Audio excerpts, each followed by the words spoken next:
Hi, everyone. I'm Tim Hiller, and welcome back to Next Level Leadership Conversations. We're talking with former NFL, collegiate athletes, Heisman Trophy winners, national champions, Warfel Trophy winners, a group of very successful people, but more than just their success on a field, their success for people in life, and they're great leaders. And my conversation today is with a very special individual, a good friend of mine named Detarian DT Shackelford. And DT has an awesome story on the field. He played at Ole Miss in the SEC, was a 4-year starter, had an incredible career, but he has a story that goes far beyond that. He suffered a couple ACL injuries, was on a 6-year program as he got a medical red shirt, but he didn't just sit back during that time. He's actually the first college graduate in his family, and he didn't just graduate from college. He got his master's degree and later his PhD, Dr. DT Shackelford, but he would never tell you about that because he's very humble, and that's our topic today, is being humble, believing I'm no more important than anyone else. And I think you're really going to enjoy DT's energy and our conversation. So take a listen and enjoy. DT, thanks for being with us, brother. It's good to see you and always good to catch up and chat. And I'm excited to talk about the topic of being humble as a leader today. But before we get into that, we would love to just get to know you a little bit more at a personal level. So tell us a little bit of your story. Thank you for having me, Tim, man. This is such a blessing. This is an honor. I appreciate it. I never take it for granted to be able to impart my wisdom and experience into someone else's life. They call that lifting as you climb, right? So as you coming up, you're reaching back and getting someone else. So thank you so much for what you're doing. So I'm originally from Decatur, Alabama. I know everybody knows where that is, right? It's in Decatur, Alabama. It's a small place. I grew up. I was raised by my mother and my stepfather. So my biological father, he passed away when I was in the 10th grade. We didn't have a strong connection. Possibly could get into that later on. My stepfather spent 4 years in prison, has a 10th grade education, and my mother is not college educated. She's a hairstylist. So when you talk about socioeconomic status, right, and how does that develop a leader? How does the humility of your history develop you into who you are now? So I was birthed in humble beginnings. And so when you're talking about Jesus Christ, a person who I firmly believe in, I can identify with his story because I'm understanding of the places that he came from. And can anything good come out of Nazareth, right? So can anything good come out of Decatur, Alabama? And that's usually my message for a lot of individuals that come from places where they may not think they're enough. And so my message is usually you're good enough to come from anywhere. And so born in Decatur, Alabama, had an older brother, younger sister, went through middle school. I was somewhat good at football. I guess I was okay. And so then from there, I ended up getting a scholarship offer to Ole Miss where I would go. I spent 6 years there, 6 years playing ball. So I tore my ACL 2 times. And so that really humbled me as the topic is humility. There's one of my favorite Bible scriptures, and it's Proverbs 15:33. And it says that the fear of the Lord is wisdom's instruction, and humility comes before honor. And so as I've kind of went through this journey of humility and how God humbles you before he promotes you, or maybe he does those simultaneously. Who knows, right? So it's humbling you and it's growing you at the same time, right? So it's like he breaks you and makes you simultaneously. And so that's what happened to me while I was at Ole Miss. I ended up meeting my beautiful wife, and she ran track, right? So she ran track. I played football, and I always tell this story when she's not around. She couldn't get her eyes off of me. So, hey, man, that's just how it goes, right? So, no, but it was, we met, and our journey has been great. She's such an awesome person inside and out. I've been blessed to know her. She's a great woman. Somebody that finds a wife finds a good thing and obtains favor from the Lord. So she's definitely been my favor. She's been awesome. She's helped me with so many things. So, so that was my journey. I ended up Ole Miss from an academic perspective, right? So athletically, I was able to do some great things, but eventually that ball, it deflates, right? So if that ball deflates, your character better inflate. right? So for me, I believe that empowered me on a different level. Ended up graduating 3.5 years with my bachelor's, emphasis in liberal arts. And then I ended up getting a master's of higher education, emphasis student personnel.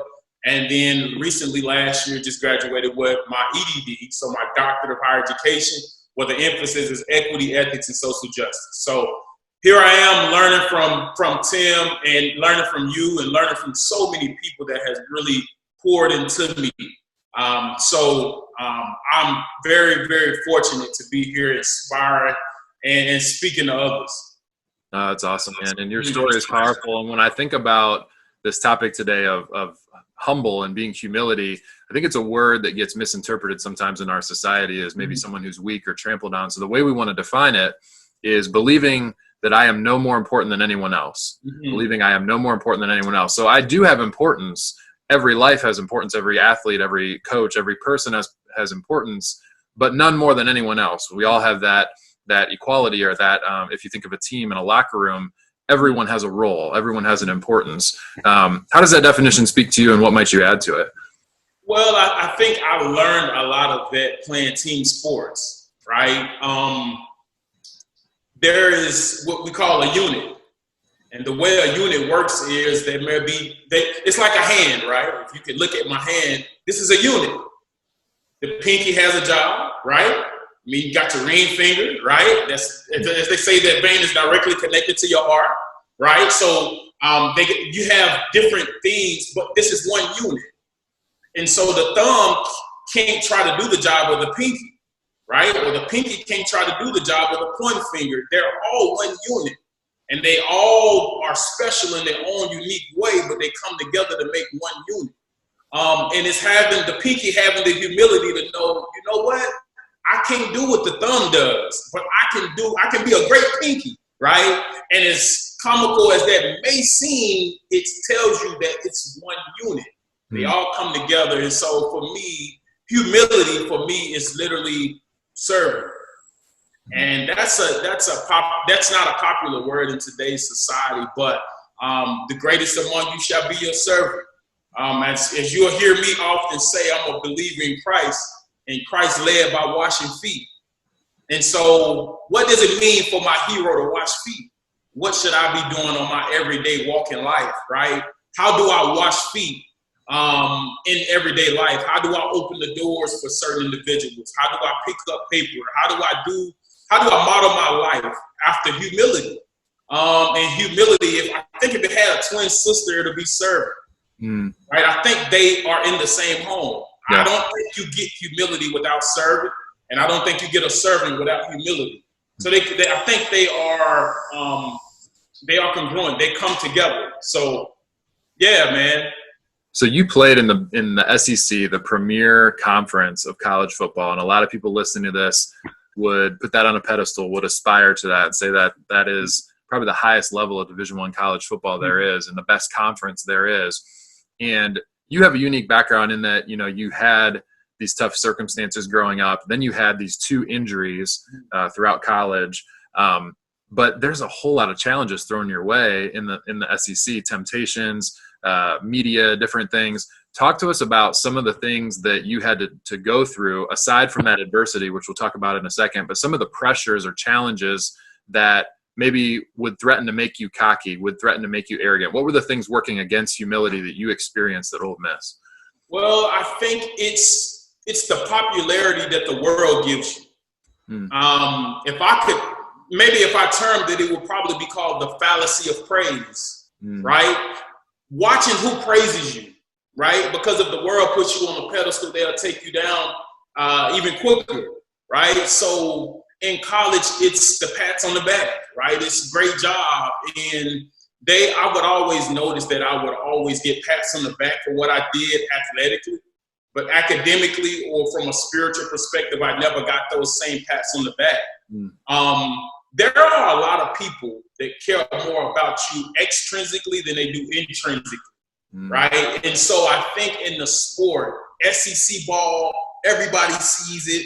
Going to, playing against Alabama, it's 100,000 people, and everybody sees the helmet, but nobody sees what's up under the helmet. Mm. That everybody sees a number, but they don't know who's wearing the number. And so they boo number 13 when number 13 makes a horrible pass, right? Or they boo number 38 when he misses the tackle.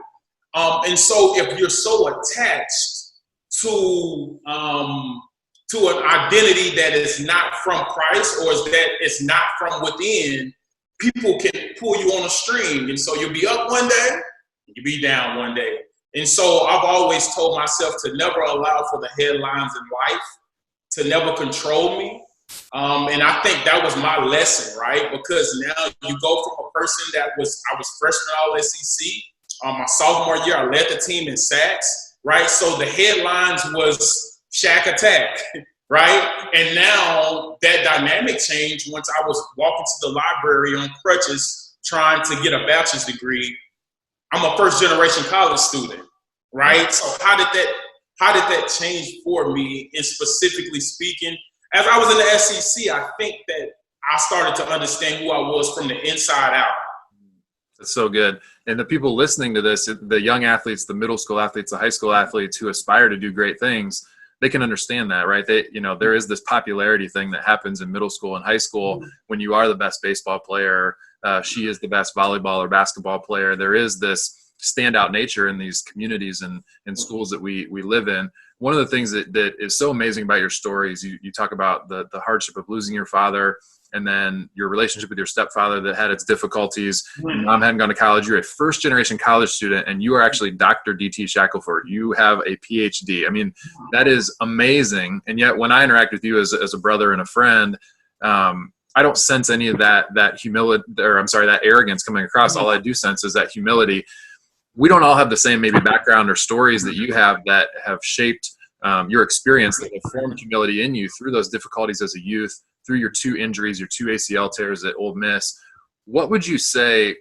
I hear you talking about perspective, I think, putting things in its right place, academics over athletics, character over just athletics. How can we develop character from our own stories, even if they're not like yours? Well, I think a lot of things that helped me was to know that I didn't know much, right? And I think that's true wisdom. To when you know, to know that you know, and then when you don't know, to know that you don't know. Yeah. That's true wisdom, right? And so for me to know that I didn't know, I became hungry and thirsty for knowledge. And if they came from Tim Hiller, thank you, God. If they came from my wife, thank you. If they came from my mother, thank you, right? For me, I learned from everybody. I once heard one of my coaches one time ask me, DT, you know the biggest room in the world? And I jokingly spoke back to him and said, not my house. It's not in my house. And he said, the biggest room in the world is room for improvement. And that hit me, that cut me like a sword, right? Because now I'm understanding that no matter in what type of environment that I become, or whatever environment that I come into, it automatically becomes a schoolroom. And so every single individual that I meet, if I go to the gas station, if I go to Walmart, if I go, no matter where I go, to always have my ears open to whatever knowledge that goes forth, it helps me. And I think that's what being on crutches made me do. I had to slow my pace down. This generation, Tim, if I had to talk about the dynamics briefly, it's speed versus direction, right? And so this generation has an ample amount of speed, right? But the direction is small. We don't, sometimes in this generation, we're going so fast, but so fast nowhere, right? If I don't know the direction of my speed, it can be detrimental. Right? There's no good we all see these 4.2 guys. I mean, we're talking to a lot of athletes, right? So you see these, like, they put on the paper 4.240 or 4.340. None of that means anything without direction. And you a quarterback, right? I mean, yes, you love fast guys, right? They can run the fly, right? Like, you love that, right? But you also love the 10-yard dig, right? To put direction with speed. As I go and speak to a lot of younger people, my perspective is to always teach them learn from those that come around you, because they're there to give you direction to your speed. And speed without direction can be destructive. Oh, it's so good. And then the beautiful thing about what you're saying is it takes being humble. It takes humility to accept direction, to not say, I know best, so I'm going this way. It's the acknowledgement of I don't know best, and I'm humble enough to accept that. In other words, let me say it this way and ask you for some tips and advice. In other words, a humble leader, a humble athlete is a coachable athlete. So give us a couple tips or examples, maybe from your time at Ole Miss, or just some tips in general from what you learned. How do I become a coachable leader, a coachable athlete? Well, I think it's letting your words be few. So many times we are so quick to put our wisdom on display. We're like, I'm talking about humans naturally have this thing, right? It takes for you to really control your emotions, control your inner thoughts, right? To not be the smartest in the room. And so for me, I had a few college offers coming out of high school, but what was humbling for me when I got it, when I was a freshman at Ole Miss, and I went into maybe like my first team meeting, and I was a linebacker, right? And we went to our first meeting, and I was very observant, and a couple of juniors and seniors in the room, and they did not speak much. And I would look around the room, and I'm like, what do you have on cover 2? Or what do you have on cover 3? What do you have on, this specific blitz?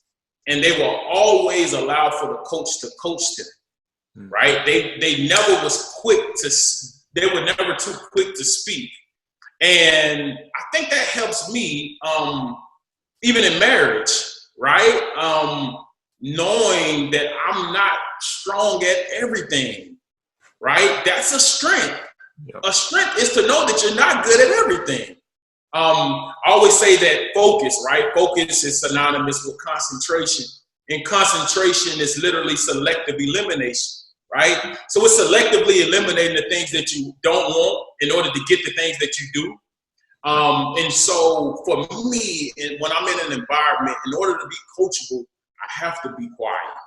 I have to sit still and allow for my environment. The coach, right? That could be a parent. That could be a coach. That could be my preacher. That could be whatever the case may be. I'm sitting still and I'm allowing for them to pour their experience on me. Oh, it's so good.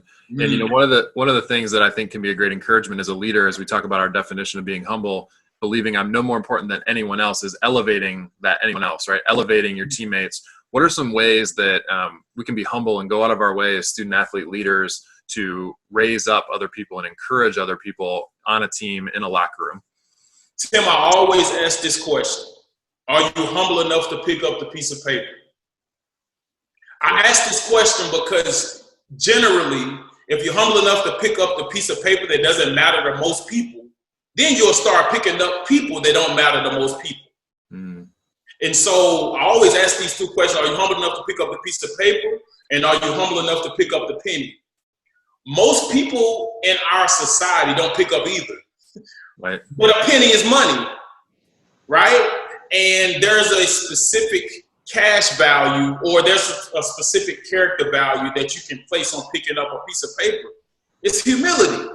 And so sometimes we look for these major, gigantic, these huge, enormous examples as to what humility really is, when it could be as simple as picking up the piece of paper that you walk across every single day. And the way that you do small things is the way that you do all things.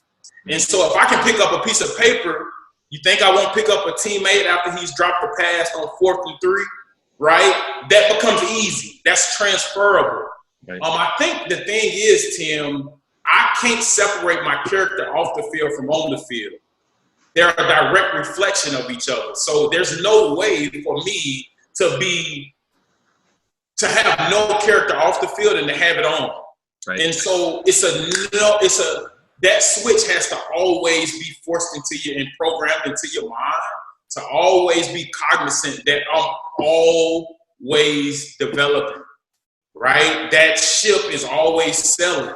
And you want to make sure that that's being the best you that you could be.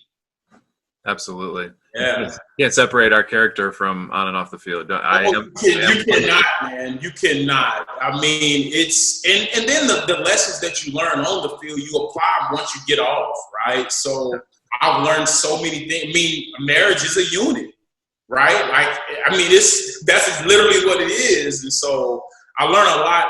I learned a lot not only on the field but off the field. But I also understood that I had to be me. And I had to be the best me, whether on the field or off. Right. Yeah. So as we kind of, I could go on and on and on, but as we kind of land the plane here and wrap this up for all those listening, let's kind of end with giving them some encouragement. Maybe some people are realizing I'm on the right track and this is something that I'm doing well, but there's room I can improve upon. And maybe someone listening is saying, I haven't exercised a lot of humility. I have been prideful. I haven't been very coachable. But it's never too late to start. It's never too late to form a new habit. Give us some closing words of advice and encouragement that we can take and apply. Mm-hmm. Well, I always say this, Tim. I say memory gives stability to knowledge, right? So I'm always memorizing these certain quotes, and this is a million things going on in my head. But one thing I always say is your habits become your habitation. And so you literally live in your habits. And so it does me no good to inspire a room full of kids if I can't inspire their habits, right? And so understanding that, yes, you are good enough. You are good enough to be the best person that you can be, but there must be a change, right? There can be no progress without change, or there has to literally be a shift in the way in which you go about your daily walk. And so I always focus on habits. I focus on discipline, right? Making sure that you're disciplined every single day. One of the things that I do just about daily is I make up my bed. That's my first completed assignment. For me, that allows for me to know that I'm critiquing my habits and I'm sticking with it. Sometimes it's good to disrupt your routine, but it's also good too to critique your routine. What is it that I'm doing, right? Seeking meaning in your motive. Understanding why do I move the way that I move? Why do I jump the way that I jump? Being a student of the game of life and the game of your particular sport. And that's studying. That's devoting yourself to it wholeheartedly. You have to literally commit yourself to it. And that becomes your habit. And so there's no way that you can separate your destiny from your habits. They are both in alignment together, right? And so if I'm ever going to inspire a room full of teams, I usually lead with discipline and habits. Usually it's not the ability, right? There's so many students with so much ability. I'm talking in the classroom and on the field. Intellectual ability, they have it on the field and off, right? What we're missing is habits in this social media crazed society, right? Do I pick up a book or do I pick up a phone? And so life is about choices. And so you choose your habit, right? I always tell people that character works with or without your consent. It doesn't ask your permission. Character never does that. It's developed every single day. So if I pick up a phone and I pick up a book, that wasn't coincidental. I said coincidence is God's way of staying anonymous, man. So you always are picking up. So you're always developing yourself. You're always developing your habits. So my inspiration would be you can do it, but make sure that you are disciplined and make sure that you are critiquing your habits every single day. And be okay learning all the time, always learning. And so I'm full of all kinds of things, Tim, but I am definitely blessed to be able to share this wisdom with so many people. And I'm still learning. I believe that the greatest teacher is the greatest student, right? So I believe that the learning process never stops. So it's good, man. I love it. Well, man, I can't thank you enough for your time. You are the epitome of humility through overcoming adversity, through learning and being coachable, and through sharing that with other people. And we just appreciate your time and being with us and inspiring us today. Yeah, anytime, man. Thank you so much.